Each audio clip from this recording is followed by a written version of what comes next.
Welcome, everybody. I'm excited to have Nick here on the podcast. Welcome, man. You are one of the highest energy people I've ever met. I'm excited. This is going to be a good one. Maybe we'll keep it weird. Maybe we won't. We'll see where it goes. Oh, But I appreciate you being here, man. yeah, absolutely, dude. Absolutely. Thanks for having me. Absolutely. So let's start out with just a little bit of background. Don't have to go too crazy, but who are you? How are you related to the real estate investing space? How did you get here? Let's start there. And then I just warn you, I do sometimes interrupt if I have Please. like specific questions. So I won't it do may that. cut you off, but it's only for good intentions to understand. I always So joke and I say the only way to get a word in around me is to interrupt anyways. So there you go. Perfect. and uh and Uh, it's true. Um but so yeah, so I'm Nicholas Nick. I founded leadminingpros.com. Super fortunate. I founded them about 6 years ago. We are an all-inclusive lead generation company, which means we can really do it all. We do actually do it all but PPC, ironically, which is how we met. A potential team up, and we pull the list. We can skip trace it. We can cold call it. We can text message it. We have a CRM. We have lead managers. My goal isn't to offer a lot of things, but to offer things that people actually need. And I also don't tell my clients how to use them. They can do whatever they want with our services. So it's really cool. We also have no contracts, no commitments, and that's kept us really popular. We have no setup fees, so people can come and go as they please. I started in the restaurant industry. I used to work for an education company for 3 years. I started off as like an event coordinator, executive assistant kind of thing. And then I ended up climbing the ranks. Within 9 months, I became an executive overseeing the entire fulfillment department. so wait, is this at the restaurant or is this at the education This company? this is after the restaurant at the Okay. education company, Got it. for real estate. So I did restaurants for 13 years, left that, jumped into the arena of education by accident. I didn't even know what I was doing. I was just leaving the restaurant industry, at the time is what I was doing. And I was thankful that anyone that, they weren't handing me a spatula when they were hiring me. So I was Yeah. super thankful. Um, and then, I volleyed those 3 years of being the director of fulfillment into what I would argue to be, one of the nation's top lead generation cold calling companies out there. We're so unique because we do it all, and by do it all, I don't mean all the forms of lead gen, but I mean, we pull the list, we skip it, we call it, and we text it.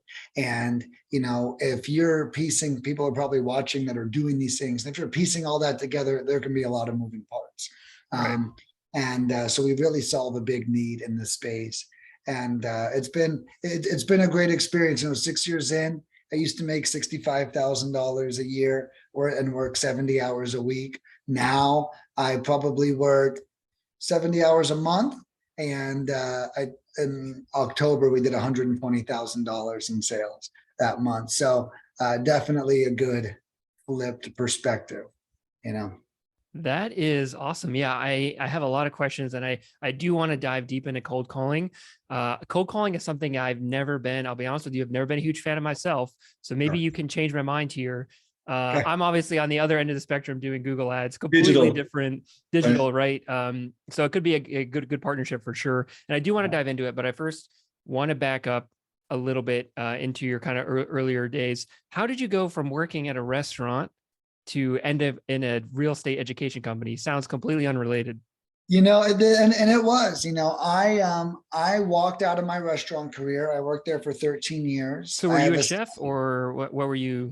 I was a Waiter? manager. Manager. At the Okay, got it. time I was probably an area manager and didn't realize it. Like looking back, they were having me go around to all the stores and report back. But, at the time there's so much politics and manipulation. Like looking back, I was like, God, was I like an area director for them? And they just like tricked me into it, Saying you but less, that's yeah, one of right. it's like, because they did, I was so good at my operations. Operationally, I mean, you want me running your restaurant. I was so good. My employees were happy. My customers were happy. My bosses were happy. My profits were good. And restaurants' profits suck, for the record. Anyone out there, it's not the move. Do not open up a restaurant unless you're so wealthy that you need to lose money to avoid paying taxes. That's Oh, my interesting. So that's what my is the profit margin for a restaurant? dude. I mean, like if you ask me, it's like negative 5%. Okay. So I ran IHOPs for 5 years. Now I ran the second busiest IHOP in the country. So they are definitely an outlier. And Where they was only this? sell eggs.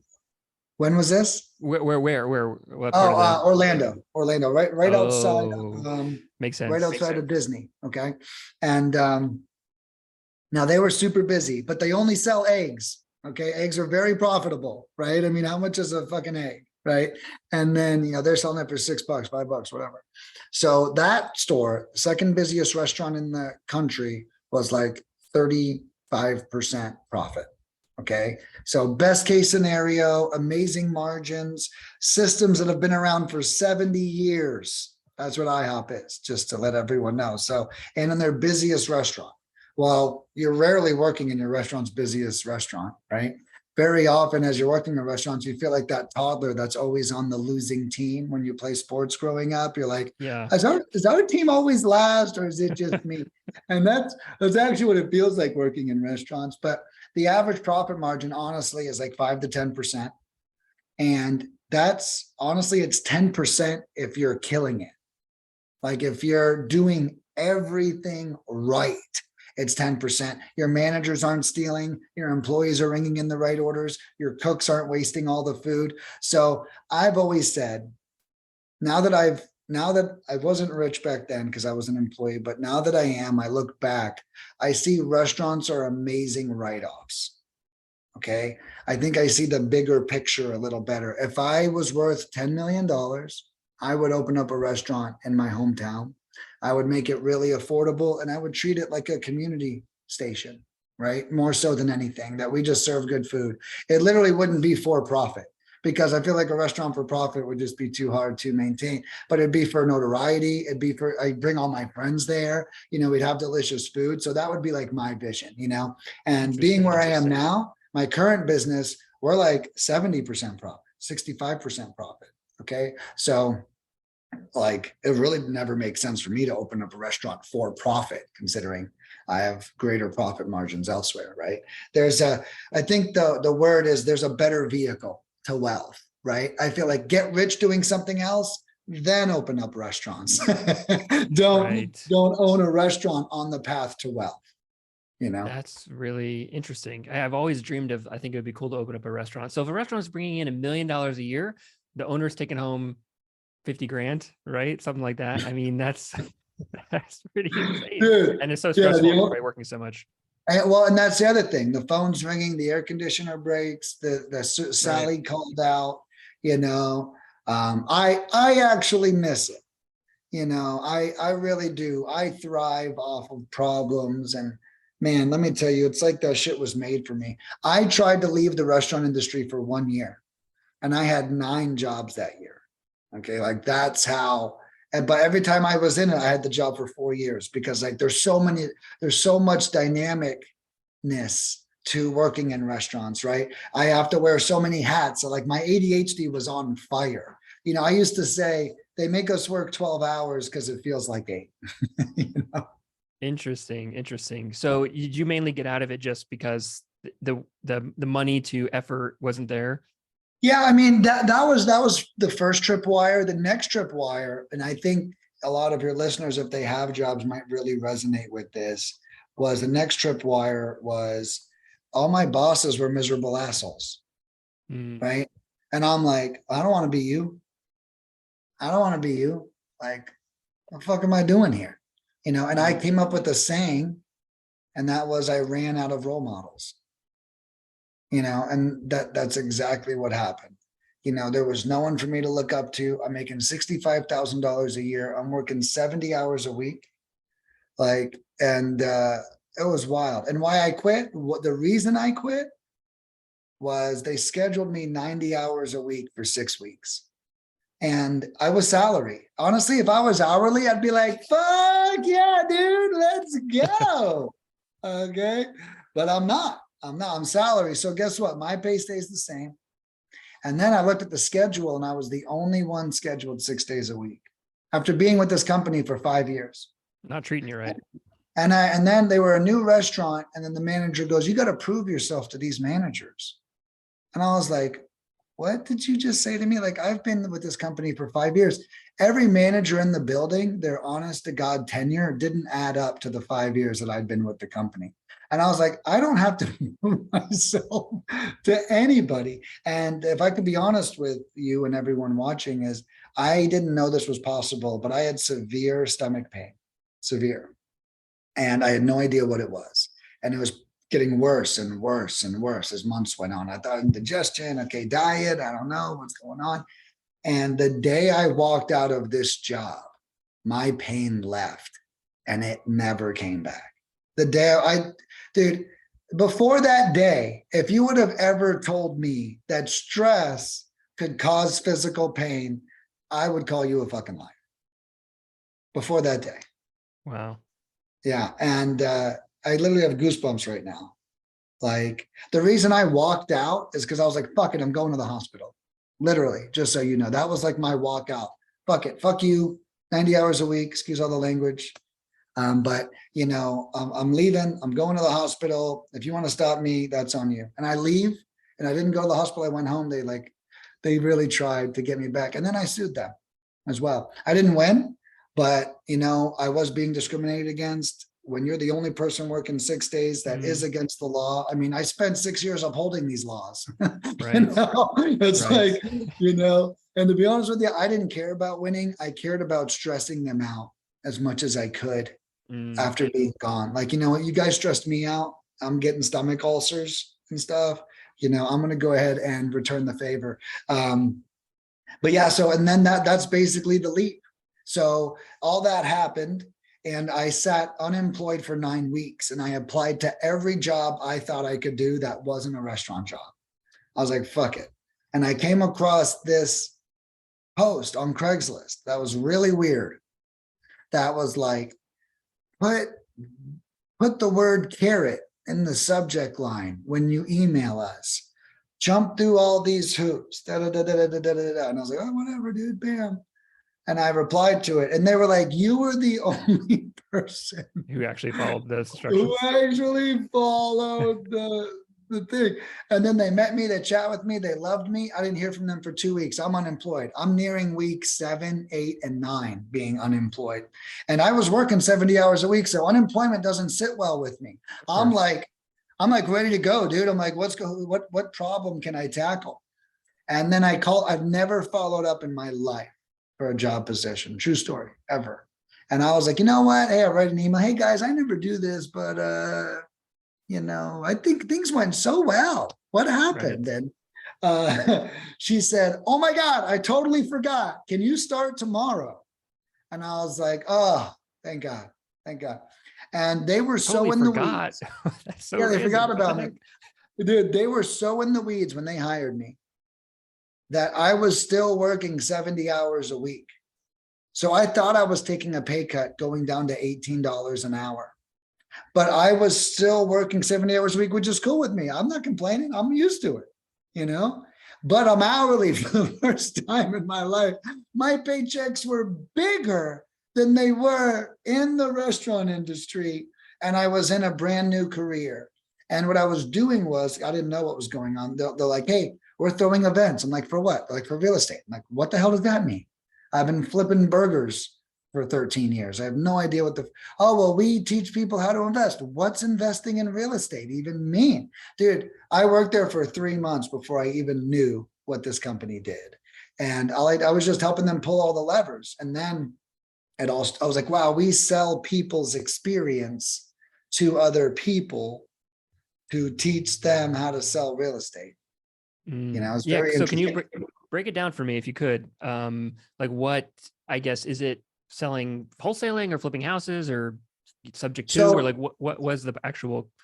So their deliverable before I got there was mostly a direct mail coaching business, right? This was 9 years ago in their defense. Okay. So it was mainly direct mail coaching.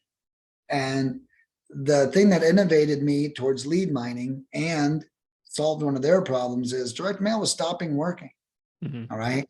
And they were teaching it and it was expensive, right? So people come in, they pay you to coach, and then you tell them to spend 3,000 more dollars with this direct mail company to send the stuff out to this list, you know, and that adds up, you know. So some of the people, they'd spend the money and then they'd get crappy results. I had a girl call me crying one day. She's actually the reason I created lead mining. And I told her, she actually just called me 6 years later, like 2 months ago. And I was like, dude, like you're a big inspiration to me. She called me crying and she just did a $3,000 direct mail campaign and her phone didn't even ring. And it just I've like, been there. It hurts. yeah. Oh my God. And that's like, and you know, she just paid us too, you know? And she's like, Nick, I don't have anything. I don't like, there's not that much money left. There's not that much this left. Like, I don't have a lot of attitude left, you know? And, you know, if we look at that investment into what we do at Lead Mining Pros, right? Or for example, you know, how far does that go? Even I bet what you do, what does $3,000 in PPC do? You know, and it's like, you know, depending on the market, I'm sure, but you know, it's like, it's a big difference. And, you know, when what direct mail is, and I'm not knocking it, but it is a skill-less game. Okay. And by that, I mean, is you don't need skill to go to the direct mail company and get a list and click send. And you don't really learn anything, right? So the thing about cold calling that I loved is it was rich with experience. I was learning how to call people. I was learning how to communicate with them. And I started teaching this to our students. I said, hey, you know what's free? This guy's free. You already got the list, right? Get it skip traced. Right. For 10 cents per search or whatever, you know, my competitors are charging 20 cents per search, whatever, and get that done. And then just call them yourself. It's like nearly completely free. So we started teaching a cold calling heavy approach. And the beauty of cold calling is it was free. So at least they couldn't complain about the pocketbook experience anymore. You know, they may have said things like, I didn't pay you to teach me how to cold call. And it's like, look, this is just a part of the journey, right? It's like, I'm not saying you're going to cold call forever, but get the conversation down. And that's actually where I started. So, you know, my take in real estate was calling 300 to 600 people a day for 3 months. And you literally see yourself grow from a potted soil to a plant. Is that starting like, your business? Was that where all those calls were, trying to sign up clients for your cold calling business? Well, I wasn't, you know, actually my cold calling business started. So what happened was I created this great system over here. We pivot to cold calling. Oh, at the education company, you helped them pivot from direct mail to cold calling. Right, exactly. We made this whole pivot. And back then I didn't even know it. I'm just solving a problem as an employee. I'm just an executive. I'm like, we got a problem. This shit's expensive. I found something that's free, boss. Let's give it to them. You know, it was as simple as that. So then I saw it working for everyone. So when my time came to an end at that company, which all of our times do, when our time came to an end at that company, I was like, I'm going to go home and cold call, man. I saw it work for all these people, dude. It's going to work for me. At this time, I've never cold called. I'd only just shifted people onto cold calling, right? I'd never picked up the phone myself. And I made my first, and I actually recorded it. I have them all recorded because this is how crazy I am about performance. I sat on Zoom every day by myself and cold called 300 to 600 people a day. And I recorded myself. And every night after it was too late to call, I would watch the video back and edit it. And I would clip each individual call out of it. And that process, dude, first of all, that was painful to watch yourself suck at something that you suck so bad at. Like my first month ever, like I didn't even know, like I could play one, but I didn't even know what I was saying back then. It was like, I had a bad script. I mean, it was all ugly. It's probably the perfect marketing story, to be honest with you, but it was so ugly and I was still doing good. And so my first month, I had 75 leads my first month, and I was fucking horrible. And with my extreme restaurant background, I mean, I taught people that didn't even speak English how to work at restaurants, right? So I knew immediately, wow, if I suck that bad and did this good, I can scale this. That was literally my first thought. So we turned those 75 leads into 7 contracts. Out of those 7 contracts, none of them closed. I wasn't the closer, I was the lead generator. So when none of them closed, I was like, well, this isn't working. And then a guy called me and asked me if he could buy my real estate or my cold. He said, hey, I see you're cold calling. Could you call for me? And then I had 3 people call me up and say, hey, could you call for me? And I was just, it was all organic back then. I was just on Facebook telling people what I was doing. And eventually it became a business.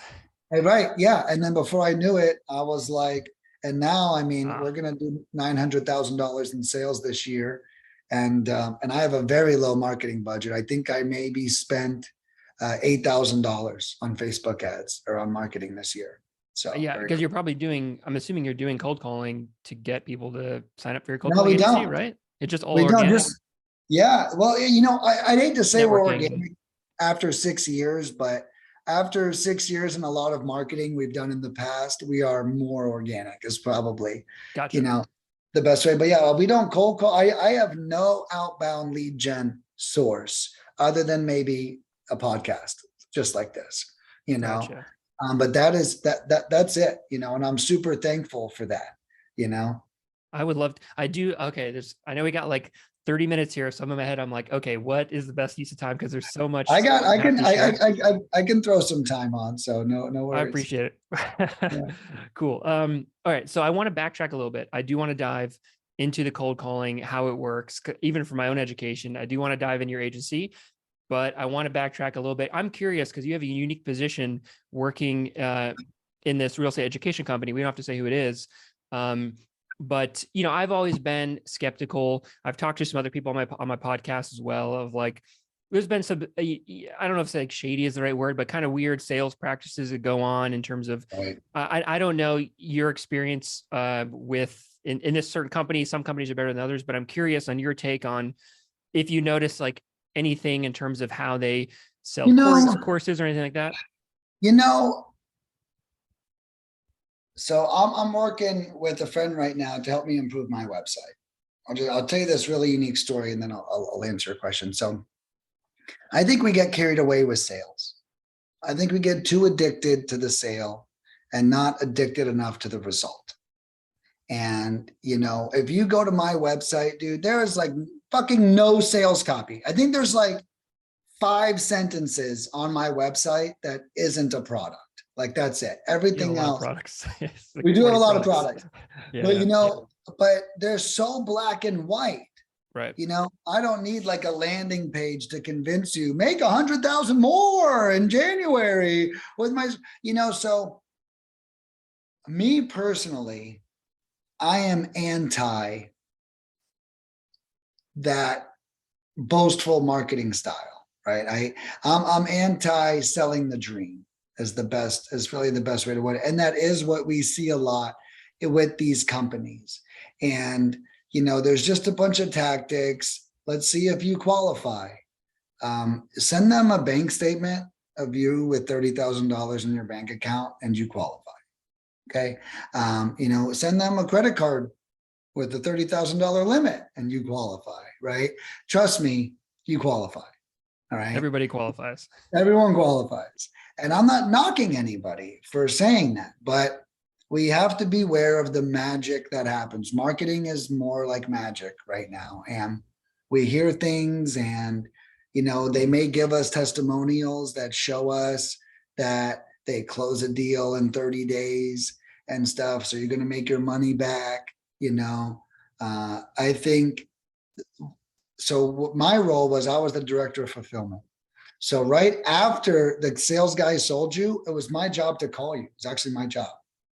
And I was like, I'm going to call these people literally the same day. Like so an onboarding thing? What? It's like onboarding. Yeah. Yeah, exactly. So I call Bam. Hey, what's up? Hey, this is Nicholas. Nick, how's it going? Awesome. So you just got off the phone with Reggie. So welcome aboard. We're so glad to have you. So first, I want to talk about real estate investing. You know, the road to entrepreneurship can be very frustrating, okay? So we want to be prepared for that, all right? Because once we know it's frustrating, it's already a little less frustrating. All right. So let's just be prepared. There's going to be hiccups, you know, stuff like that, you know, and then I talk a little bit. And so here's what's going to happen over the next couple of weeks for you. Okay, great. All right. And then, you know, some people that were really excited. That sounded good, by the way. That sounded, you got, that was good. I'm Yeah, like, thank man, you, I bro. want to be in this program. Dude, I did hundreds of that, you Yeah. know, and it's like, but I'm also resetting the expectation because the Right. sales guy's like, easy, easy, easy. And I get it. It's his job. I get it. I get it. I get it. I get it. I get it. Okay. but you know, it's like, but I felt like, you know, sometimes we could have done more, but you know, what I would do is I took on the responsibility. I'm not going to change the sales guy. He's feeding his family. He's doing his thing. Right. So I then adapted. So is it all one of commission based, like with the sales guy, I guess? Is it Yeah. all straight commission Yeah, kind of 100%. structure I there? think it was like 10% of the sale is what they Gotcha. got. That's a lot of Gotcha. incentivization, you know? I've heard that some companies, I don't know if this has been your experience or not, but the way, like, there actually is no set price, and that the way they determine the price is based on what the person can afford. So you're actually charging the same product, Right. different amounts of money to different people. So that, you know, that's why people love. So for example, we put our prices on the website and everyone's like, I can't believe you put your prices on the website. We do It's too. like, We do too. yeah, which is awesome. And it's like, well, that's the first indicator that they might be different for everybody. Right. Or maybe it's high ticket. Now, one thing my company did, which is the more integrity approach. They had several different tiers, but they wouldn't necessarily tell the client about it. Okay. So the client didn't know there was a bigger tier, right? Which means that they were sold whatever that person thought they could afford, right? Now, if we realized they had 5 options, what would they have done? I don't know. Who knows what they would have done, right? You wouldn't let them know there was a cheaper option if they had, Right. let's say 30 grand or even a more expensive one, just so Right. you know what I Right. mean? I was like, hey, this is the program, you know? And so I think that's definitely more integrity than what you said. But, and I didn't even know that at first. But I wanted to bring everyone together. I'm like, let's Right. bring them all together. And at first they were like, I don't know if we should do that. And I was like, why wouldn't we do that? Why wouldn't we do that? But then I realized probably why they didn't want to do that. And it's because this person got this and this person got that and this person got this. And not that that's a problem, but when you don't know that, oh, what was that? I didn't even know they had that, you know? But you know, it all ended up being okay. You know, I ended up bringing everyone together and like, no one cares, you know, everyone's happy with where they are, or, you know, real estate investing. One thing I will say is the people that made it in real estate investing in these coaching programs probably would have made it without the coaching program, right? And what I mean by that is that it's something in you. Like, you either going to work your ass off and change your life, or you're not, period. You know, if I see all the time, buy this course and that course and this course and that course, and now I'm doing Grant Cardone and now I'm doing this. Like, look, just stop it. Okay. If you're trying to make money, why the fuck are you spending so much of it taking courses on the same damn topics? You know, at least change the topic a little bit, you know? And so it's like, I see people get into that education rut, you know, and they get confused the same way that boomers, no offense to any boomers, but that boomers may think that watching the news is like being an activist. Okay. I understand watching education feels like I'm taking action. You're not. Okay. So I actually, okay, go ahead. I was going to say, I'm actually filming a course right now, and I'm creating. You're creating a course. You just tell people not to get courses. well, no, it depends, right? There's a difference between like education and, you know, what it might be, you know, but my course, to be clear, is really a definitions and expectations course, you know? So this one that I'm making, this particular course. I'm making 5 of them and I'm bundling them all together. This particular one's called Foundations and Expectations. And I'm actually beating up like wholesalers a little bit like in this. And not that I'm beating them up, but I'm like, this isn't a slot machine. You don't pull a lever and cash comes pouring out, right? It's like, you gotta be, there's gonna be problems, there's gonna be issues, it's gonna get ugly, and we got to get out of this dream, because when you're in a fantasy and you're in a dream and the one side time thing gets ugly, you're out, you're done, because you thought it was going to be easy. And now you think you're not prepared and now you're not ready. And so like, I'm making this course now and I just filmed it today, but it's like, I'm really focusing on expectations, and my buddy's filming. He's like, Jesus, Nick, you're really kind of going in on these people. And I'm like, I'm trying to paint the ugliest picture. So when their first lead they ever get is like fucking with them or being disrespectful, that their whole world doesn't fall apart. They're ready. They have the resistance, the grit to get through it. Right. And it's like, if they can finish this course with me yelling at them, then they are ready. I love that. I share the same sentiment and the same philosophy. And people say to me like, hey, Tim, maybe you're like a little too negative and a little pessimistic. But to me, I think if people can like really understand the challenges of the business, whether you're flipping or wholesaling or whatever, right, if you can accept it and still keep going, you're actually more empowered than if someone's telling you, hey, everything's going to be easy. Because then when push comes to shove and it's not, you kind of don't have any legs to stand on. So I love what you're doing, and I 100% agree with that. Well, and then to let you know, like, I've literally just decided to create, I'm doing something unique, and it might sound ironic, but I'm going to teach you like the difference. Like, I'm actually launching a high ticket program. And instead of like, I don't want to call it coaching, because you're literally going to walk away with tangible results. So like, for example, there's going to be, what the coaching program is going to include, a big lead generation package in it. Like, you might think about what I'm saying, because it's a really cool way to set your clients up for success and give them stuff. So check this out. I'm going to sell it, and they're going to get me, and I'm going to personally set up with them. Okay. You're going to start cold calling. So what are you going to say when a lead comes in? What are you going to do when you get a text message? What are you going to do when you get a property under contract? What are you going to do when you get a buyer to sign the contract? Like, we're literally going to bring, like, you're not going to have any questions about the process, because here's what happens. People hire my service and all this magical stuff starts to happen, and they aren't ready. And then they're like, oh my goodness, what happened here? So I'm creating something that I really feel like we're giving them tangibles. You're going to know the markets you're investing in, the list you're pursuing, your offloading strategies. You're going to know what you're going to do when you get it under contract. You're going to have all your scripts ready in your hand and ready to go. And on top of that, I'm going to give them. And then once they literally say, okay, Nick, I'm ready, like a fucking samurai sensei, I'm going to then give them not free lead gen, because it's included in the price, but I'm going to then give them lead gen. Great. You're ready now. You know what to do. You know what to expect, right? And what it is it's like, it's kind of like hand holding, but it's also like really respecting how special this is, So when I say all that, I'm talking to my friend today, and he's talking about creating all the sales copy to sell it. And I was like, bro, that's the difference. I only want people buying this who knows what it's worth.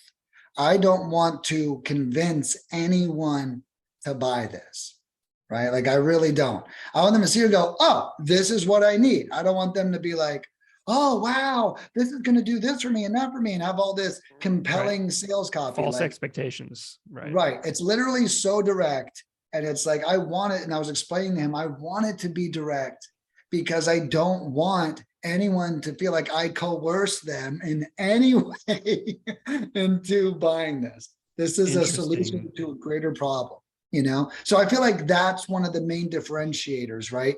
Is, marketing and coercion, that's a fine line. I'm not saying anyone's doing that wrong. However, I think when people go to my site, that they really go, this is very direct. Like, I'm not confused about what you're doing. They may have questions about my process, but they're not confused about what I'm doing, you know? Interesting. Yeah. And I mean, you have a very unique perspective because you've seen the back operations of like successful coaching programs. You can take things that worked really well and then leave things that you didn't like about it. I'm curious. And I've also launched, it's not a high ticket coaching program. It's like super low ticket, and it doesn't come with any lead gen and stuff like that. And the model you're doing is really good. It reminds me of Alex Hermosi. You know, Alex Hermosi, he's like, you know, the big Gym Launch program. Sounds like kind of a similar thing where like, we'll give you the lead gen, but we'll teach you how to actually make money with the leads. Right. And I love that you correlated that, because I didn't, but that is similar, right? Yeah, it's similar. And it goes to show what a great idea it is, you know, and it's like, I just want them set up for success. And I feel like this woman signed up yesterday. We started today. Her phone rings 9 times. She gets 9 phone calls. She calls up and asks for a refund because she got 9 phone calls to her cell phone. And I was like, so do you not want your phone to ring? Do you not want leads? Like, I'm so confused about what you wanted. And I said, ma'am, you're not getting a refund for those reasons. You know, like, you know, I'm sorry, us doing our job and you thinking that I'm a slot machine, you know, we're going to finish our workout and I'll even give you some extra work. But, you know, like I'm like that, you know, that's just buyer's remorse, I guess. I'm like, your campaign's going to go well. And I don't suggest you pull the plug. And you know, what's funny is I actually give all my clients scripts to use. So it really wasn't even a shocker that this happened. She just didn't read any of the emails or watch any of the videos, you know, but as entrepreneurs, we take responsibility. So what I added is I'm texting every client now the onboarding video. And I'm like, if you haven't watched this, you need to watch this right now, you know, because I can immediately tell when they don't watch it. So like, these things are happening and I don't understand. Like, well, I actually explained this to you. Right. That's on them. I'm curious, you know, seeing the back end of a kind of a bigger program, and you're talking to someone after they got sold, something that, you know, you hinted may be a little inflated expectation wise. What was the percent of like a refund rate, or was it not allowed to give refunds, or how does that go so, when reality hits the fan with a lot of these people, you know? Well, you know, first of all, I'll say a bad sales guy in the bunch can definitely spike some refund rates in the future, right? You know, it wasn't common, but every once in a while you'd get someone saying some squirrely shit for like a month, right? And, you know, that would always be a bummer. Now, it was my job to reduce that refund rate. Right. So I believe when I showed up, you know, I forget how they gauged it, but I feel like the number was pretty high when I showed up. Okay. What is like 5% high or 50%? You know, no, you know, I'm having a hard time, you know, the numbers 30% are, this was a long time ago now, but the numbers 30% are coming to mind, but I don't feel like it's 30%. I feel like it was more like 30% of the people that are asking for a refund are getting it, not 30% of the people that signed up are getting a refund. It was a long time ago. I won't hold you to it. I know it was a long time ago. I'm just, but no, but the point was, you know, I remember personally dropping that number by 15 to 20% myself with my involvement. The reason for the creation of my welcome call never existed. I created it. So it's like, I take over this mess, for lack of a better term. There's some disgruntled people. There's no touch points. You know, we literally called them touch points. So I created a system after I took this over, and the refund rate was high. I created the system that literally dropped it. And to this day, that company doesn't even give refunds because my system still exists, right? And what the system is it's the system that shows the client how supported they are and how happy they are. Before, the client wasn't that supported. So they could catch you having them slip through your cracks, right? So like, they're like, oh yeah, I can tell you've ignored me for a month, bam, refund, right? Because the whole system maybe wasn't managed properly. Well, Now I there's came no in, excuse anymore. Like, hey, like the company is doing everything that they should be doing. well, right. And this is the beauty of like a great executive and a great leader, right? Like I literally showed up and I implemented things like student calls every 60 days. Every 60 days, we're calling everybody, period. How is everything? Are you happy? What questions can I answer for you right now? I literally created all the scripts. We gave it to everyone. And we're so in their world that we supported them to death in the end, you know? And so it was definitely interesting before that. Honestly, before my arrival, it was a free for all. It was the wild, wild west. I mean, people are getting closed, you know, for things and, you know, everything's happening really fast and the fulfillment really isn't there, you know? What do you And think I'm the not, price ranges are? You said there's like 7 tiers. What do you think the low end versus the high end of a typical like course or whatever program would you know, be? this one was like 6 to 30,000, you know, is So low end where, is 6 and then high end is 30. And what do you right. think the And difference? What is the difference in terms of like the tiers you think that you would get in it? And this is just even from my own knowledge of like, if I was going to structure a high ticket program, how does the value prop work there? What do you think the difference is? you know, yeah, so there was some tangible differences. There was some that, you know, maybe weren't, but you know, the first difference was time, 3, 6, 9 months. How long Okay. you could be in it for? Yeah. Okay. Got Yeah. It it. was, yeah, bi-weekly coaching calls, 3, 6, 9 months. One of them was with a 2-day event. That event, one of the events that I was responsible for was throwing the 2-day events. They throw in the 2-day event on the big one, which they sold for 13,000. So then they did that as well. And then, you know, the low ones were really just, you know, teasers or tastes, you know, enough to get started, you know, get your foot in the door. Gotcha. And, you know, Maybe I mean, upsell if later down the road if needed or yeah, you know, there wasn't really too much upselling, oh, okay. you know, that was going on, at least, you know, not necessarily that I remember. They didn't have too much after the initial thing, you Gotcha. know. Gotcha. Okay. What do you So think the success rate of? I heard someone say, I was talking to Tag. You know Tag? He was on my yeah. podcast. I Mhm. like Tag. He's a nice guy. Lots to say. He had a lot to say. But he was saying that a lot of coaching programs, the success rate was between like 1 and 10%. And I cannot verify that. I have no idea. Yeah, I feel like Curious that's what pretty you think. accurate. I feel like that's pretty Yeah, accurate, you know. I guess it depends on what success rate means, you know. Um, fair. a lot of people came through that program Make their and a money lot of, back. What percent of people you think made their money back? Would you say? yeah, that's a good question. I mean, Hard to I, track, but I would say best case scenario is probably 20%. But that would be like, I mean, I think that'd be great for the most credible person, period, right? You know, I in mean, general, right. that's pretty good. You know, take it from me. You know, I have a high ticket item. We sell franchises at Lead Mining. And, you know, I sold 3 of them and like 2 of them haven't done anything with it. So it's crazy. Like that's like not even a coaching. That's like, here's a business, you know? Plug And and play, so, right. yeah, right. It's like, you know, it's even simpler. So, you know, I think there's a couple things you learn too, you know, and one of the big epiphanies of a coaching company, especially one with integrity, is they're going to give that money to somebody. You might as well be the best fucking coaching product out there. Right. And I like that attitude. You know, that could be some corporate brainwash, but, you know, it does seem pretty accurate. Right. These people are going like they're determined in most cases. Like our sales, like I'm sure copywriting is if it's not that great. Maybe it is. I don't know.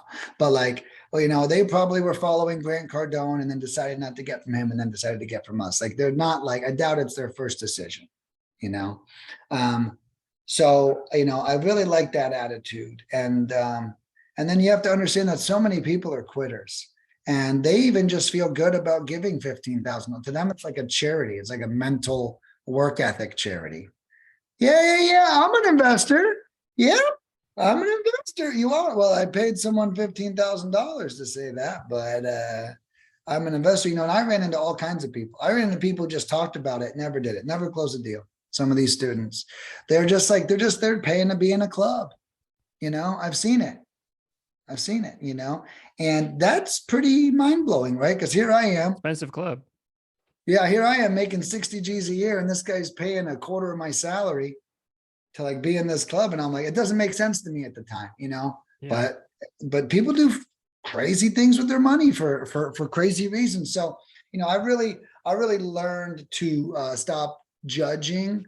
In some cases, the one judgment I have is, if you're trying to make money, I mean, why don't you find something better to do with your $30,000 than spend it, right? Like, just buy your first fucking property and fail through it.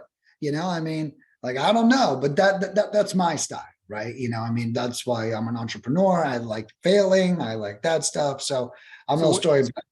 what would you tell the average person, let's say Jim, who's 23, he's out of college, he's tired of his like stupid cubicle job, or didn't want to end up like his parents or whatever, and he wants to have financial freedom, and he's like watching some YouTube videos, and then he's like, oh yeah, there's these 5 courses out there that range between $1,000 and $10,000, and let's say he has 20 grand that he got from his great grandpa passing or whatever, and he wants to use it for this. What would you tell somebody who has, let's say, $10,000? They have $10,000. What would you do with that money if you're trying to, let's say, make it Learn into real real estate. estate? Yeah, let's say become a wholesaler, As a lead generator, I personally feel that education is theory until you have a lead. Okay. So my suggestion would be, one thing I like to tell people is, like, if you're about to give someone $15,000 to teach you something, what if someone gave you $15,000 to learn it on your own? And I think that we like so quickly forget that, put that money in a bank account, pay your damn self. Okay. What if you put money in a bank account and you're like, I'm going to lose this money if I don't learn this? Cause that is what's going to happen. You could pay someone, you can still not fucking learn it. You still don't have 15,000 fucking dollars. Okay. So my recommendation is to absorb all the free knowledge you can, and then talk to everybody, absolutely everyone. I don't care if it's cold calling or Uber driving, or, you get used to talking about real estate, gain those muscles. One of the reasons why I'm creating my course is it's literally just definitions. And by that, I mean, what's a pre-foreclosure list? I'll tell you. It's a list of someone who didn't pay their fucking mortgage, and now they're about to lose their house. And I know this seems like a great lead, but it's not, because they're not paying rent right now. They're not paying a mortgage right now. So if a pre-foreclosure sells their house to you, they literally have to go pay their mortgage somewhere else. People don't realize that shit. Like, that's why pre-foreclosures aren't the hottest leads. They're living for free. And I know they're about to lose their house, but they don't think that, or they would pay their bills. They think they're going to keep living in that house for free forever. And in some states, they actually can live in that house for free forever. Okay. So you literally buying their house fucks up their good situation.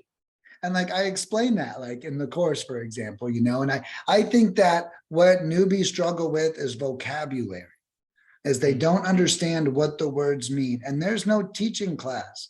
Remember, we were 6 once. I had a teacher giving me a word, telling me what it means, and then having me use it in context. When someone's new to real estate, my suggestion is focus on what the words mean and using them in context. And that way, when you're on the spot or you're saying something, you're like ready. You're like, oh, wow, I know what I'm talking about. Whoa. And then as soon as you know what you're talking about, my thing is massive amounts of lead gen, whatever that looks like, free, paid, whatever resonates with you the most. So one of the things I cover is, like, I cover all the forms of lead gen, and I explain them. And then I say, do whichever one resonates best with you, with your past. If you cold called for your last job, then cold call yourself. If you're good on social media, then use social media. If you're, like, do whatever resonates with you. And that being said, my biggest piece of advice would be, not to take on something that's going to snare your bandwidth more than it needs to. And the smallest thing you try to learn is going to slow you down 10 times more than you think it is.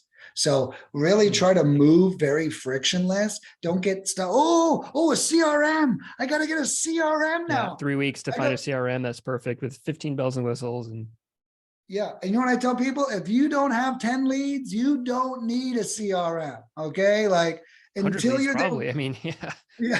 Spreadsheets. Yeah. Like if you're not managing leads, then you don't need a management system. Right. And so it's like, I try to remind, but I say that not to insult them, but to calm them down. They watched a video with their idol on it, pitching their new CRM that they sell out of there. And now we offer a CRM too, but I don't want it in everyone's hands. I want it in people's hands that are going to use it and then that are ready for it. I don't just want you to pay me, because then 3 months later, you're going to ask me for a refund for the last 3 months because you forgot to cancel it, and it's like, that's not going to work. So I'm a huge fan, and it's probably because of this experience, but I'm a huge fan of just providing people what they're looking for. But stay frictionless. Don't get too obsessed about some of the learning. Keep your learning in revenue generating activities. If you want to learn something, learn how to talk to sellers. If you want to learn something, learn how to negotiate. If you want to learn something, learn how to get it under contract. Screw everything else. That's my personal philosophy, because everything else is much easier to learn once you got those things down, Interesting. So if you were, let's say, a wholesaler getting started and you didn't have any money, they broke right out of college, no money, and someone put a gun to your head and said, Nick, you need to get a deal in 30 days or you're done. No money. What would you do? That's a great question. One answer wants to say, pick up the phone book and start dialing. But I don't think phone books exist anymore. Another answer wants to say, jump in an Uber, take it to the rich part of town, hang out at the restaurant bar, start talking to people, right? Find buyers, getting yourself out there. When you find yourself saying, I'm in real estate 10 times a day and you're new, you're going to be onto something. The same way I'm on this podcast and people watch this and then they go to my website and then they go there and then they go here. The same thing happens when you're out in public and you're doing this one person at a time. So my thing would be using a telephone. And that's because it's a very easy one-to-many model. Okay. I can call people very quickly. I can text people very quickly. I had a guy come over earlier and he was telling me that he's like literally looking up landowners and then manually texting them one by one. Boom, boom, boom. Yeah. And then he's like, Nick, I closed the deal after my first 35 text messages. And I was like, holy shit, this is working, so, and then I think it's also a lot of the guerrilla tactics. It's not doing what everyone else is doing. Cold calling doesn't work everywhere in the nation. Text messaging doesn't work everywhere in the nation. It's not guaranteed in 30 days either. If you have 30 days, that changes the game a little bit, right? Right. Yeah, that's right. And so like all these things, like they don't work everywhere. So my other thing would be always have your next decision on deck. Like, don't be like, damn, we put it all in the cold call and man, and I'm lost now. No, dude, you should have your next pivot up, Gotcha. Okay. So I would like to dive into the agency a little bit. This is honestly just for me. I'm very curious, and you can share what you want or tell me to F off or if I ask you too many things. But like you said, you did like 100K gross revenue last month or something like that, right? Roughly. In October. Yeah. Which is, and you've been in business 7 years, right? 7 years with this agency? 6 years starting in January. Yeah. Awesome. Okay. My agency has been around 3 years. So you've been in the game twice as long as I have.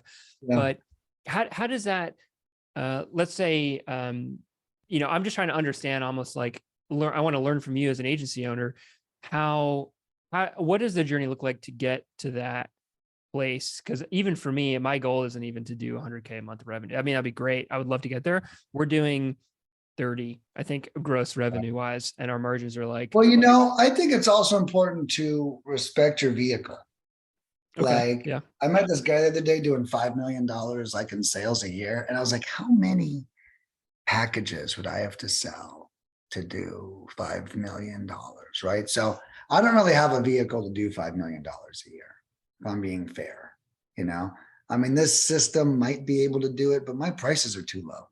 So you think there's not enough people, there's not enough demand at your price point It's to not that get there's even not that enough much? people, but how many, like, you know, if you deconstruct it, my average package, let's say, is 500 to 800 bucks, 5 million. What's that? 10,000. 10, So, of them, yeah, 10,000, 10,000 people. That's a lot, right? That's like 200 a It's like week. nothing to shake a stick at. We divide that by 365. This is a great talk. This is a great talk. I love this. So we divide 10,000 by 365. No weekends, no days off, no holidays. I got to sell 27 customers a day, you know, and that's wild, right? So like when you actually look at it. So, you know, I think it's I'm a math nerd, first and foremost. All right. Same. So for me, I'm very happy with where we're at. I'm very happy with keeping it, but incorporating things like franchising that I sell for $22,000, that changes. That's a whole week's worth of sales there now, right? And what's your goal with that? To sell like one a month with that? Or, I mean, that's, You know, I'm baby stepping that out. I've sold 5 of them, and then I wait, and then I mark it. If someone wants to buy it, I'll talk to them and probably sell another one. But I'm kind of like waiting to see like how the first 10, I want to do 10, let them tweak it loose. and whatnot. Right. Yeah. You know, I want, like I said, I want to do it right. You know, I don't just want to put it in everyone's hands, you know, but something like that helps a lot. This upcoming, you know, complete, I don't even know what to call it yet, to be honest with you. Right now, I'm calling it the massive action package. Okay. You know, where I help you set up every system and then I give you lead gen on top of it. But that's going to help a lot. So like those things. And then you know what else I'm trying to do is I'm thinking about starting to invest in real estate, right? You know, when I start doing the math and I realize that this really isn't going to take me to 5 million a year. And if it is, I'm going to need all kinds of infrastructure to be able to be that big. And I'm probably gonna need a building at that point. If I got a building, I don't want to fucking do it anymore anyways. Okay. You're gonna You get know, stressful. You're gonna get stressful. Yeah. exactly, Tim. And so I'm like, you know what? Maybe it's time to pivot towards real estate, right? I have a very comfortable life. I make a lot of money. We're very profitable, you know. So, but it's like, you know, do I want to get, and so this is where we have to ask ourselves like what our goals are. Do I want to get to $5 million a year? Do I want to pivot into a whole nother industry? Do I just want this to make me $600,000 a year to $900,000 a year net for the rest of my life? You know, that's pretty good, dude. Like, it's like, you know, but I met a guy yesterday who's worth $50 million. And let me tell you, he's at the top and he's getting older and he's like, what the fuck is life about, everybody? You know, because I can't figure out what it's about. I got all the fucking money in the world. Nothing pleases me anymore. Da, da, da. And so, you know, there is all these catch-22. So I like to live in the middle. I find myself to be a very practical person.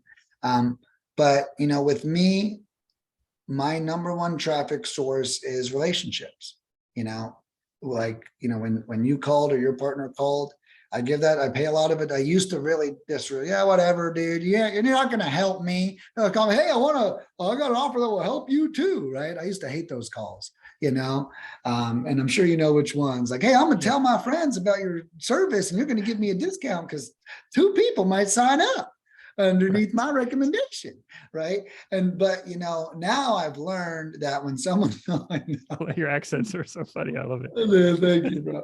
I know, like every day I get a customer that calls, he's like, would you offer a deal split? Would you deal split? Look, I hear this twice a day. I wouldn't create a business that charged people to do it if I wanted the deal split for free. Okay. You know, in case anyone's watching. Okay.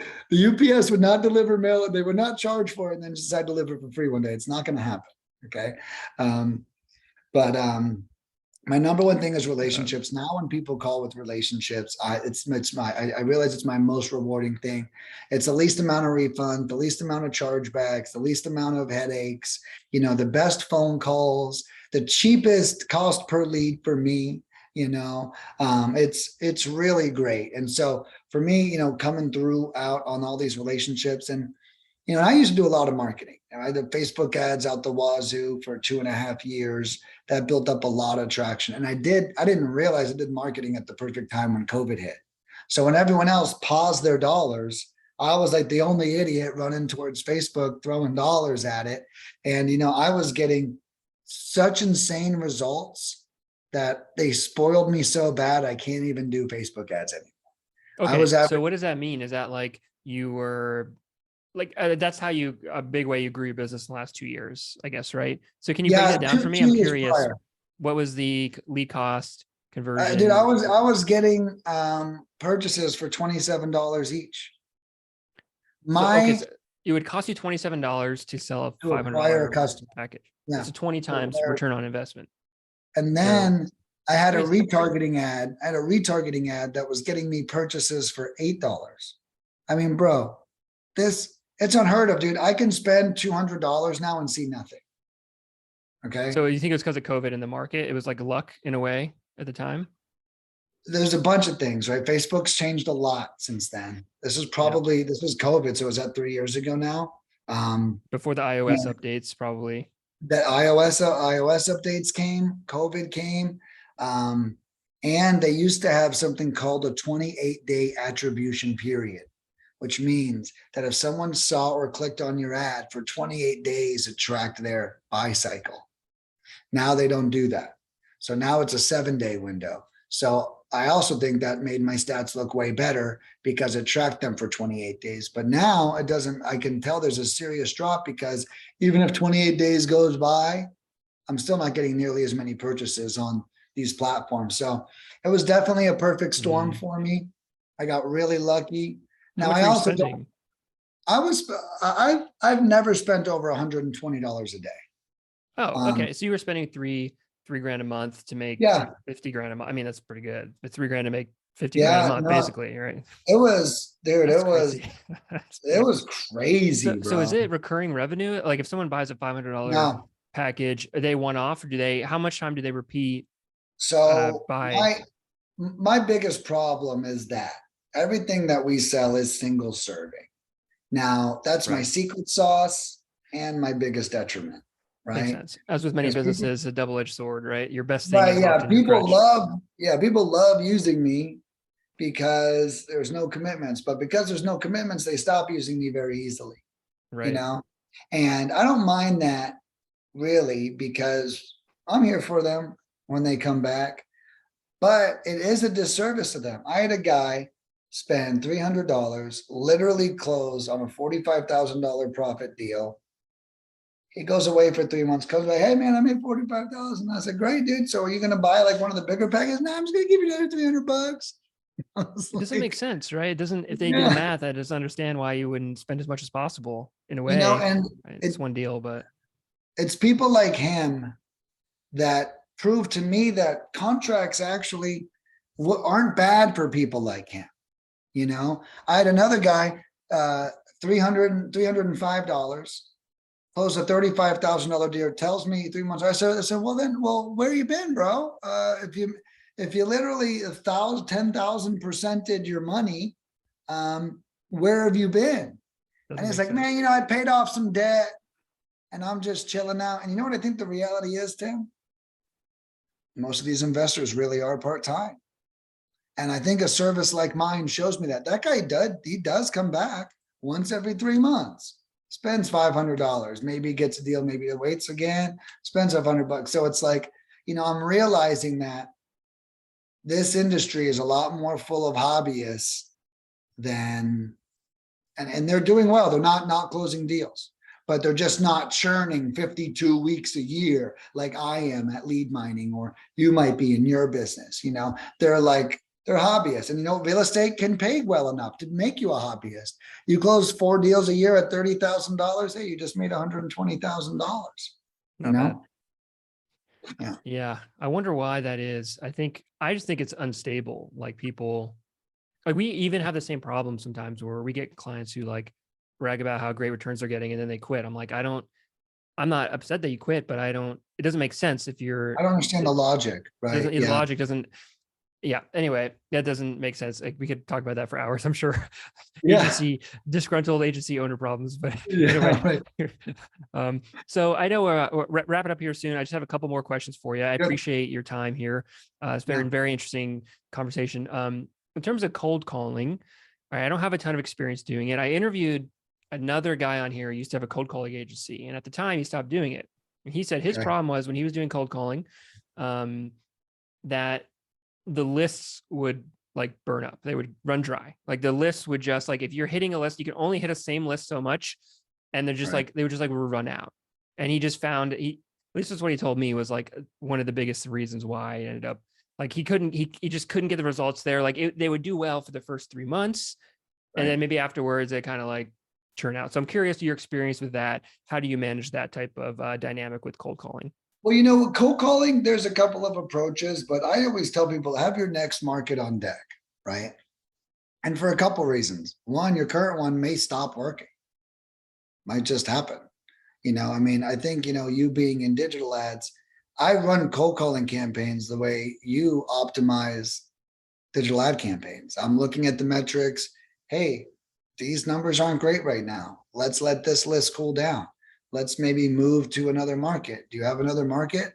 And one big rule of thumb is if you ever hear a buyer say they're buying in a market you've never heard of, you should let your ears perk up. Lead gen is all about competition. If there's little competition, your leads are going to be through the roof. If there's high competition, you're not going to have a lot of leads. Like it's literally that simple. Is that the game that you're playing, is trying to find the, blue ocean is the right word, but in a way you're trying to find areas and lists that other people aren't doing. Is that the secret to being successful with cold calling? Yeah, it really is, because, well, it's the secret to being successful with single family houses cold calling.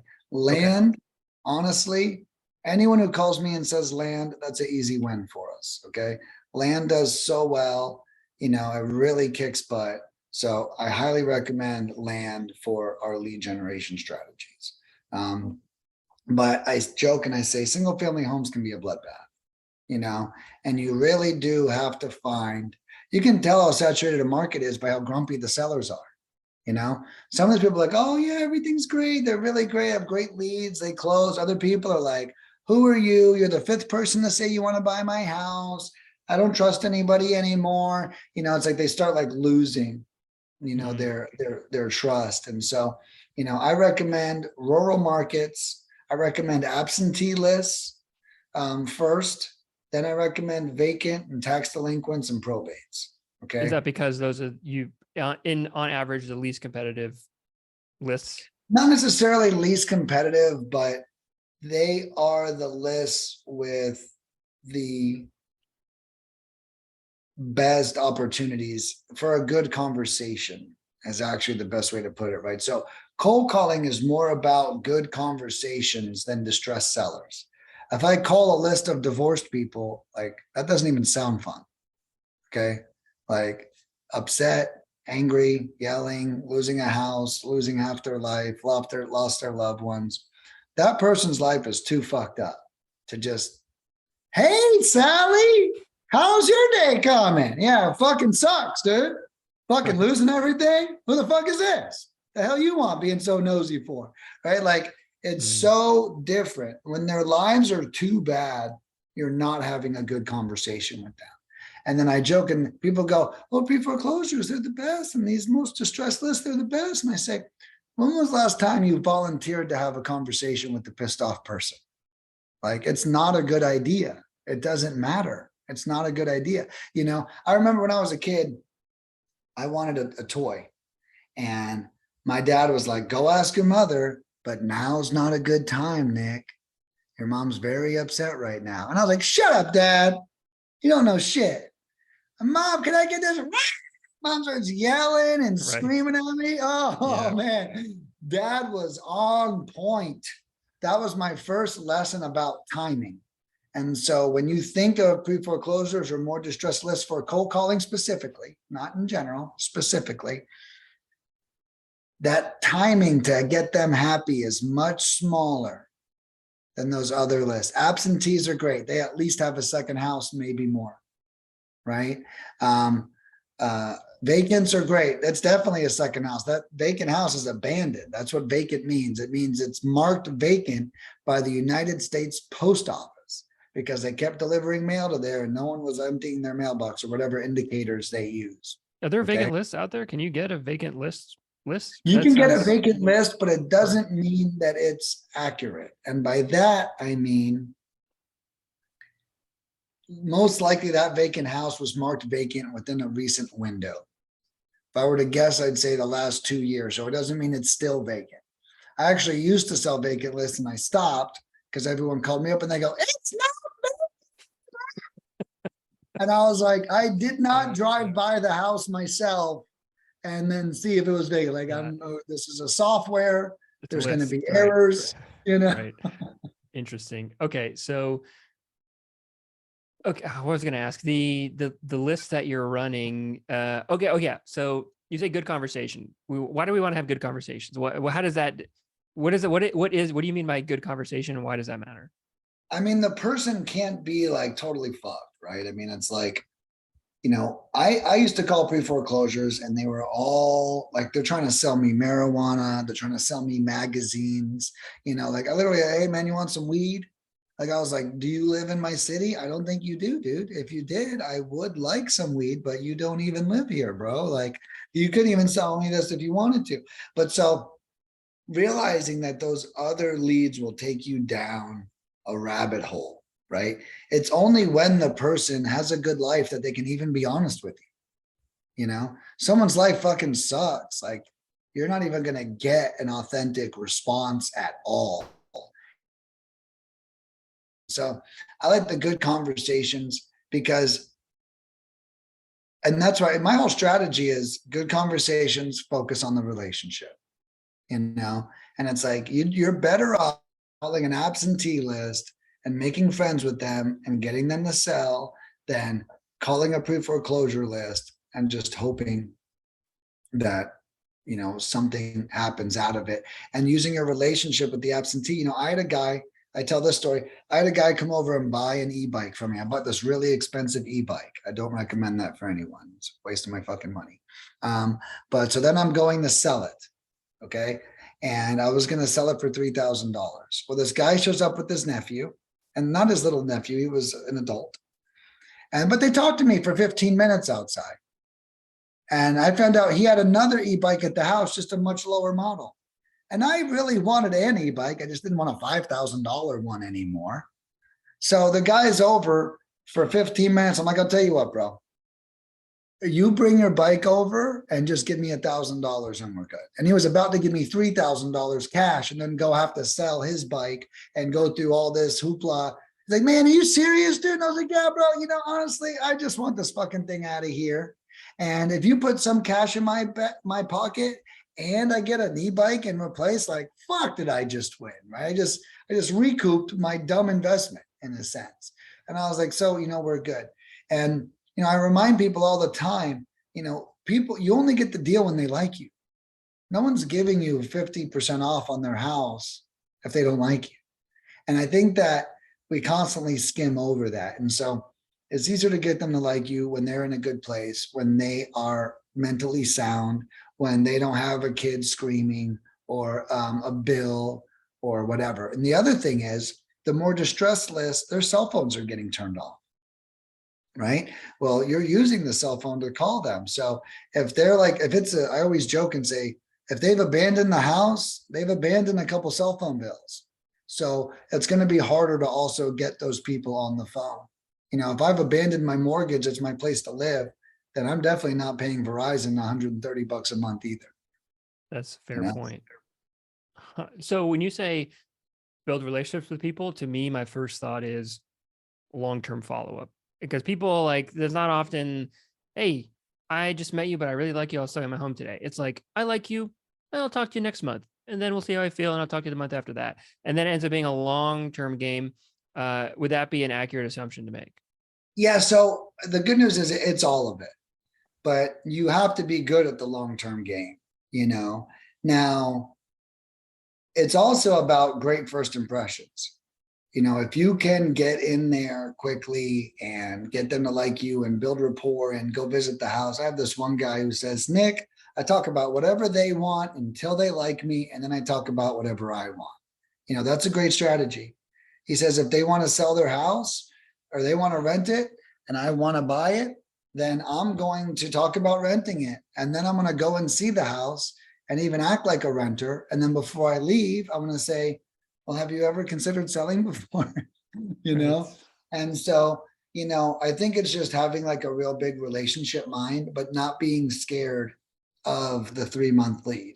You know, the good news is these leads will tell you. You know, I joke, one of my teachings is move at their pace, right? So if you're sprinting and they're crawling, you're going to lose them.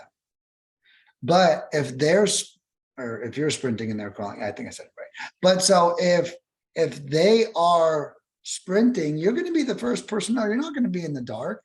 If they're in a rush to sell their house, you're going to know. So don't move at this fast pace and potentially scare them. Move at their pace. So that way okay, great. Hey, look, you know, I'm not in the biggest rush. Let me know if anything changes. You know, I'd love to give you 160. Oh, that won't work. Great. Well, hey, look, if a tree falls on your house and that will work, you let me know. Okay. The Right. plumbing backs up. You know, you really have to lead with the relationship. Like, guys, look, I'm not going anywhere. Okay. Your house isn't going anywhere, it sounds like, but when it does go somewhere, I want it to go over here. Okay. So do me a favor and make sure that I'm the first person you do call if you do decide to sell your house. You know what I mean? It's literally one at a time Google ads. Yeah, no, I get that. So you're a numbers guy. So what would be a good rule of thumb follow-up system? What's the frequency? How many touches over how long of a period of time? So what we see, I'll give you our stats on our side. So what we see is 1 in 3 leads that we generate are open to an offer. Okay. Okay. And then my clients are reporting about 1 in 12 to 18 are closing. All right. Which that's pretty awesome. Now that's specifically cold calling. Okay.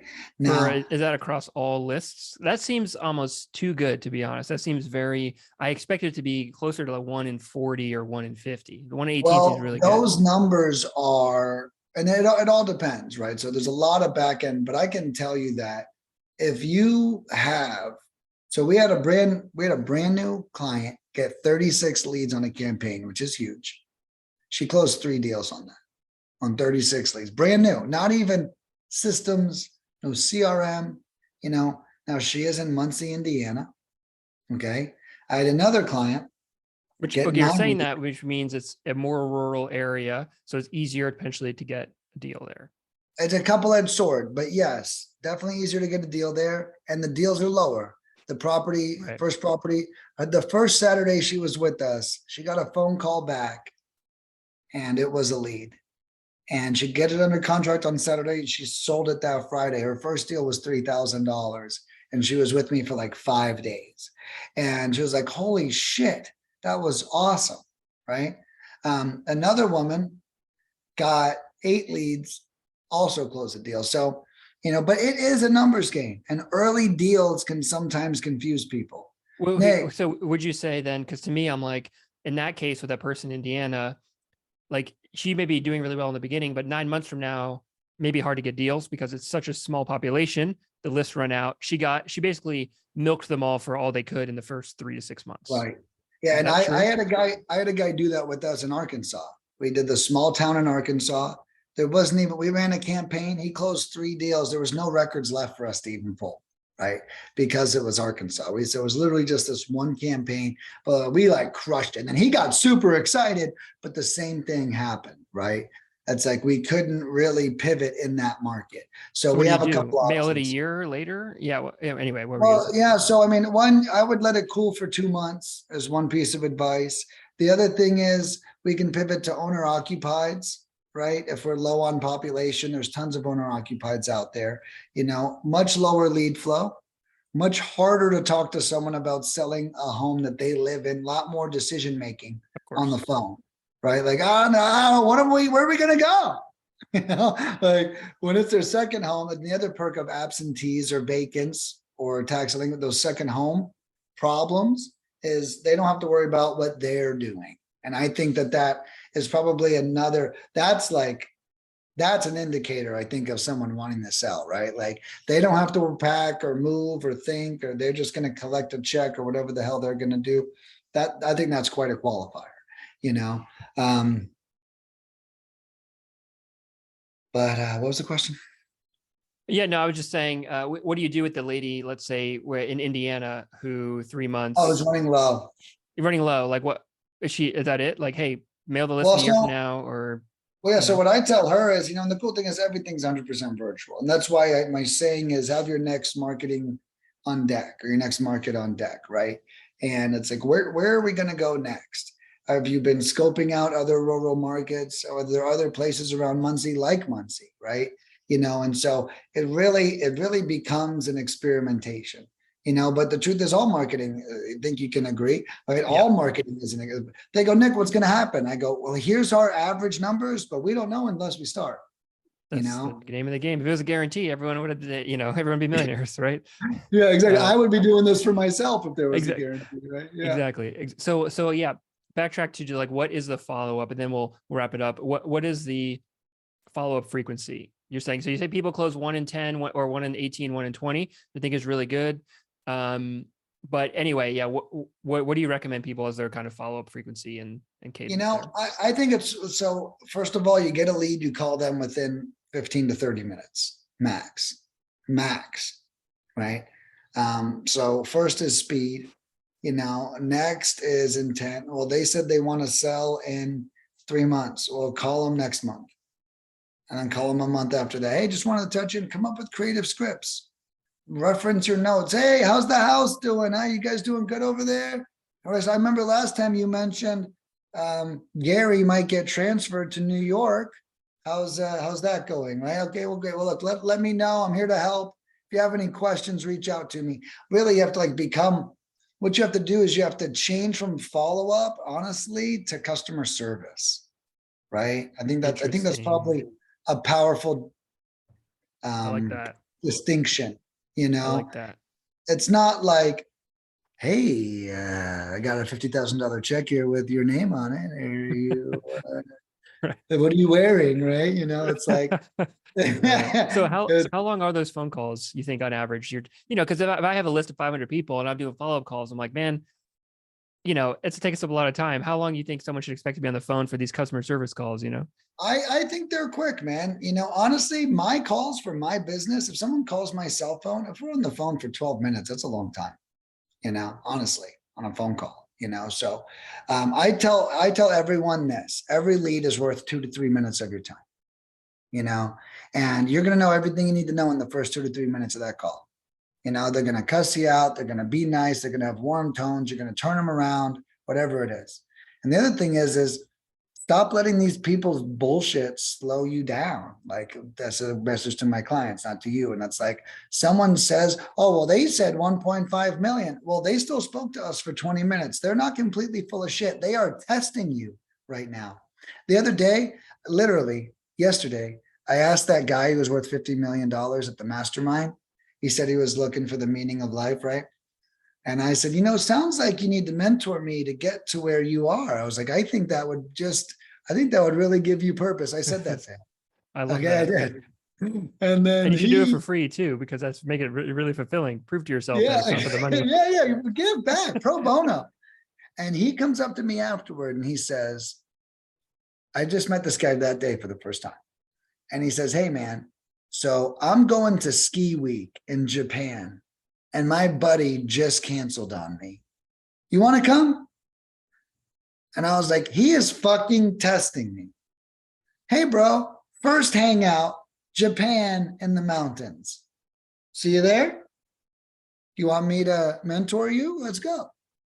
Right? And that's exactly what sellers are doing to our clients. All right? They're saying some bullshit and the client's like, oh, no, they are a lead, dude. Like, you are refusing to see the optimism and what's happening here. And because of that, you're having an adverse response. And then if you have that adverse response and you call them up and now you think they're wasting your time, you're going to have a shitty fucking tone with them.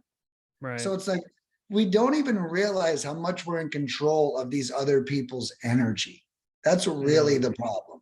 We are in full control.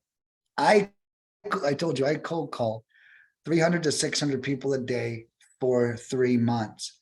I think the biggest thing that people can probably walk away with is you have the words to open up someone's heart. Are you going to find those words? And the reality is, most of these people don't give a shit enough about finding those words.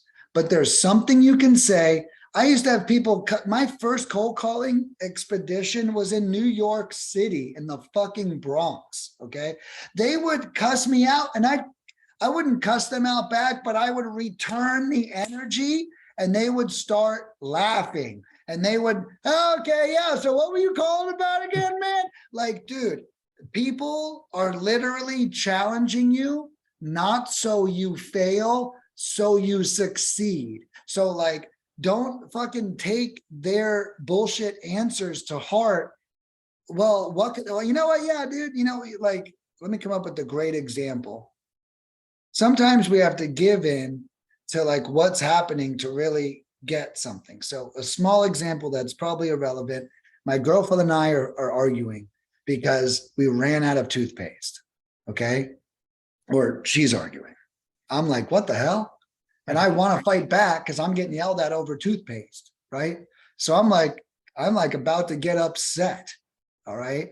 But you know what I did, Tim? I got in my car and I drove to CVS and I just bought some fucking toothpaste. Okay. And that was it. That was it. I came home, big hug. I'm a hero. 5 minutes in the car, dude. 5 minutes in the car, crisis averted. And I don't mean crisis for her. I mean crisis for us. It almost ruined our day. We start fighting, it's going to fuck shit up. Well, your attitude with sellers is extremely similar. If you're like, oh, this bitch again, okay, then you are going to show. Oh, this bitch again. That's funny. Yeah, right. Dude, Yeah. it's so true. You know, and I imagine other people at home, they're thinking the exact same thing. Oh, I already know this person's going to be difficult. Okay, here we go. And it's like, if you think that, it will come true, you know, and that's where the customer service comes in. You really have to look, I'm not here to prey on you or your property. I'm here to help you out of a situation. If you're not ready to be helped yet, I completely understand. I just want to get first dibs on this bad boy. Okay. So take down my direct line. Let me know if you need anything. And then honestly, call them back 2 weeks to a month. And I'll share this when we talk about frequency. If someone says yes and then ghosts you, you call that son of a bitch every day until you get them on the phone and they say no, or they sell you their house.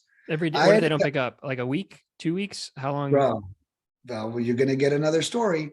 So my first contract that I thought was going to close was a property in New Jersey. And the guy said, I'll sell you this property for $45,000. And then he didn't answer the phone for 3 weeks. I called him every day. In the end, it became a joke. Oh, let's call Joe again. You call it every day for 21 days. Every day at minimum every day. And in the end, it was twice a day because it just became a fucking joke. Okay. And then Joe answers. I kid you not. Joe answers. Every time we had free time, I'm like, let's just call Joe again. Right. Joe Must have been in answers. shock when he picked up. You've been like, Dude, I thought he was going to chew my ass so bad. I had called this guy probably 30 times by now. And he picked up and he goes, Nick, I want to thank you so much for following up with me. My son was in a bad car accident. I'm in the hospital right now. I'm dealing with his stuff. You've been persistent. I'm taking you guys seriously. Give me 2 weeks, okay? And we're going to get this thing moving. All right? Blah, blah, blah, blah, blah. And Joe did sign the contract. So when the deal didn't close, it wasn't because of Joe or anything like that. ended up being in a flood zone in New Jersey where they already have like a 4% tax, and the house would have had to been torn down and rebuilt. It was like under old code. It was like, but we still got the contract signed. And the reality is these people need us. They need us to follow up. There's a reason why they're taking 50 cents on the dollar, because we're making it easy for them. We're providing a service of ease. We're like a concierge service, and our fee doesn't exist. We just pay less for the house. So I think when we reshift our brains into realizing like what we're actually doing out there, we can do it better. You're just providing a service and provide it because they're in the weeds. They have problems, and you're only going to get the deal if they have a problem that you can solve. And that problem is, I don't know how to sell this fucking house because it has so many fucking problems. I don't want to get them fixed before I sell it. So I'm going to sell it to you minus the cost of all those fucking problems, even the emotional cost of them. And then that's where the price break comes in at. So how long then, let's say you're calling somebody let's say you're following up with someone every month. How long do you do it? You do it indefinitely until they tell you to F off or sign the contract? Is that for a year? I mean, in my case, dude, if someone, the answer is it depends on your automation systems. If you're like doing it manually, it's going to get extraneous and you're going to have a cap. But if you've got an automated text message that goes out once a month and maybe an RVM that drips in there, and it's easy for you, I say do it till they say no. I'm not a big fan of giving up on leads. And you know what else I do? What else I'd recommend? Fuck the follow-up. Every 3 months, cold call your entire list. I have a client who sends me all of his dead leads every 3 months. And his results are insane because he already knows what they wanted to sell. So he just follows back, and I said, dude, I even asked him, what the hell's going on? Why are you getting so, like, I want to tell my other clients his secret, right? Well, his secret is, Nick, these are my dead leads. And, and I like that strategy too. Just throw them right back in the recycle bunch, and that way maybe you can forego some of the uber intense systems or, building out long drip campaigns. So he just follows up with his leads, all of his dead leads every 3 months. And you're saying it works well for him to do that. Yeah, exactly. Gotcha, and it's I'm a big fan of easy and what works. I'm not the guy who says build out an ultra complex system. I'm the guy that builds out a really simple system that the consumer feels like is ultra complex, right? Is really what I like to do. So this is great. I've learned a lot about cold calling. Even though I don't plan on cold calling myself, it just helps me get a good understanding. And I am a wholesaler as well. I do business, and maybe I should consider throwing my dead leads into a system like this. So if people want to, get more information about you, plug away, what's your business? Where should people talk to you at? Yeah, absolutely. So we are leadminingpros.com. I after years, I finally named the business.com. Like what a great solution that is. But, you can check us out there. We offer American callers. We offer foreign callers. We've got packages that start as low as $300, and they literally step up all the way to 6,000. So you can find something that works for your budget and in your area and everything. So I definitely would take a look and see what works best. My phone number is actually on the website. I know it's crazy. It's my actual cell phone. I'm the only one that answers. And I know when you call me and I answer, you're going to go, holy shit, you really do answer your phone. Everyone, like, no one believes me. But you're damn right I do.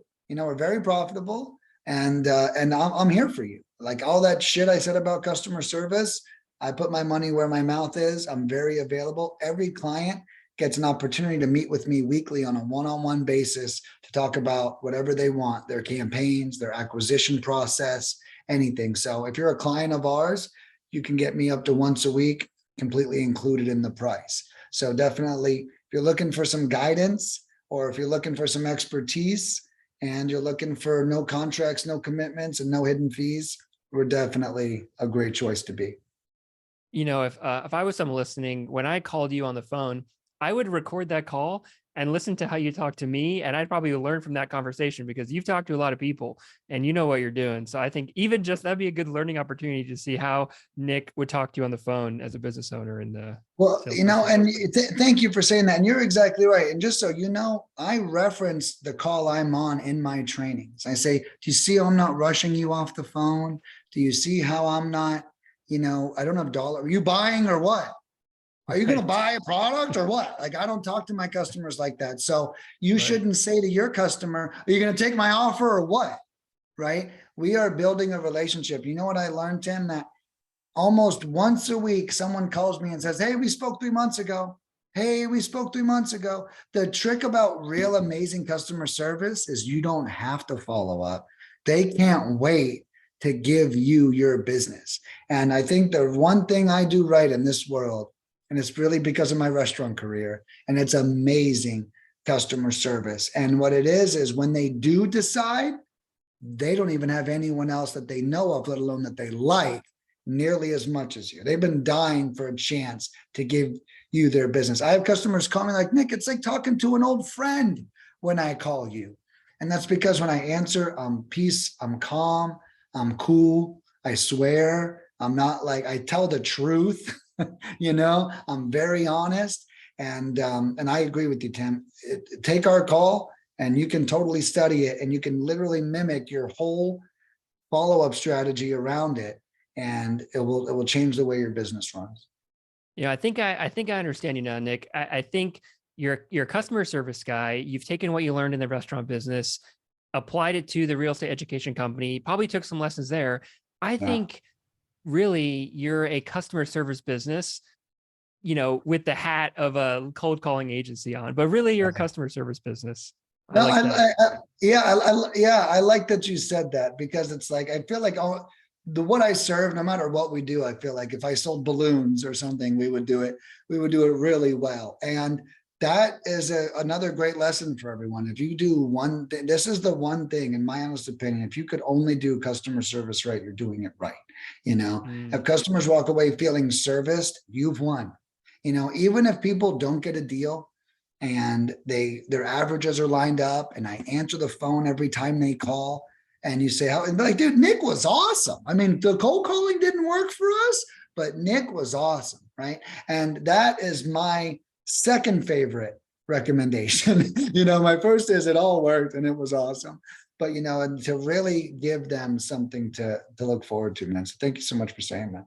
No, yeah, I appreciate it. And last question I have for you. What's the best business model? Is it a wholesaler, an agency owner, or a real estate education company? Which one? It's a real estate education company. I met this guy yesterday at my mastermind. He's only doing podcast marketing and he made $250,000 already selling. I mean, he is selling one-on-one with himself and he does have a land business, but man, education's cool. You know what I've created? I mean, it's intense. I mean, I'm good at managing it. I've mastered it, but I couldn't duplicate it and give it to you.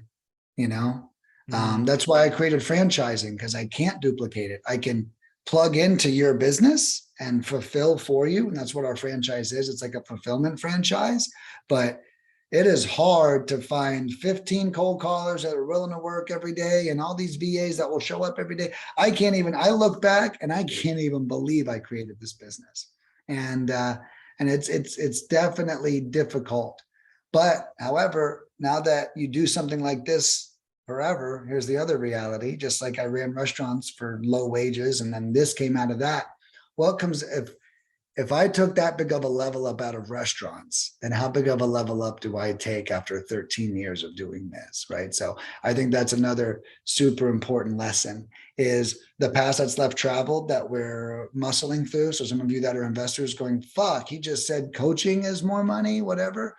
That doesn't mean that. It means that the path that you're currently on, if it's harder to get through, that the rewards are going to be even sweeter. You're going to learn everything that you're doing now. And then when you become an educator, if that's what you decide, you're going to learn how to overcome all this bullshit.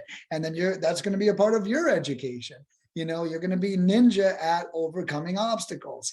And so, we're all definitely on this journey. I wouldn't trade mine for anything in the world, despite that, I think the educators got it the best.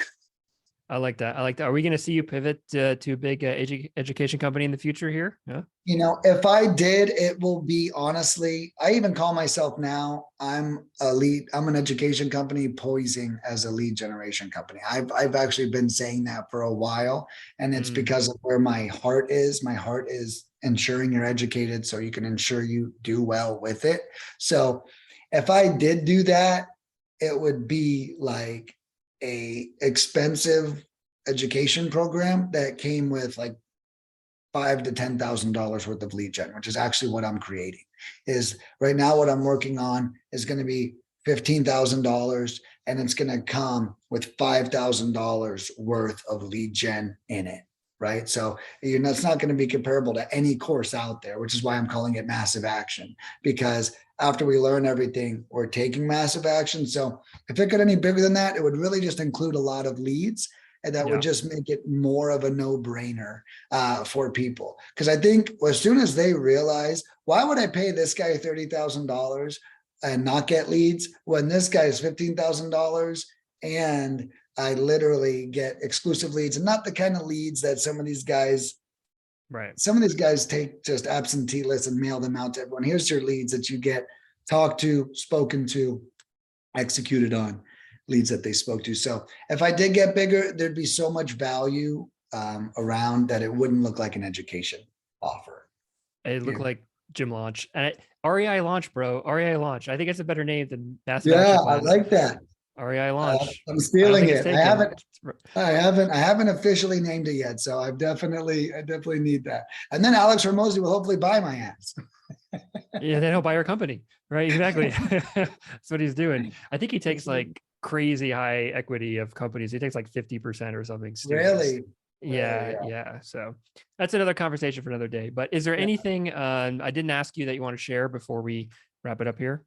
No, I didn't really come with a lot, other than everything I did share, but no, I feel great. I'm thankful to be here. I'm glad you have me. I love doing stuff like this and even sharing these stories. The podcasts are great because someone always asks the question differently. I give a different answer. So it's really cool. I appreciate, this was a different path I haven't been taken down before. So I appreciate the introspective questions, and we really covered some good stuff. Like this is probably going to go in my course that I'm making, it's like this, and I was filming it recently, so I'm really jazzed up on info and teachings right now, but that's great. But there were some cool nuggets in here. I appreciate you extracting those out of me. That's what I do, man. I go deep on things and I pull things out of people they don't expect. So that's why I started a podcast. So thanks again, Nick. I'm sure I'll have you on again one day. I'm looking forward to everything. I'm rooting for you. And yeah, hopefully we can do some business together too, man. So thanks again for coming on today. You got it, brother. I'll see you. See you.